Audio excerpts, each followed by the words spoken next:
सेद्यमान पावनाङ्घ्रि पङ्कजम् व्यालयज्ञसूत्रमिन्दुशेखरम् कृपाकरम् नारदादियोगिवृन्दवन्दितम् दिगम्बरम् काशिकापुराधिनाथ कालभैरवम् भजे।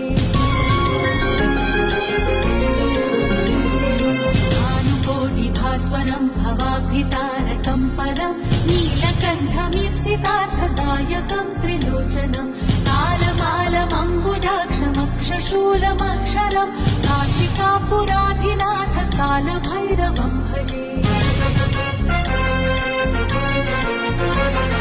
शूलटङ्कपाशदण्डपाणिमादिकारणम् श्यामकायमादिदेवमक्षरम् निरामयम् भीमविक्रमम् प्रभम् विचित्रताण्डवप्रियम् काशिकापुराधिनाथ कालभैरवम् भजे।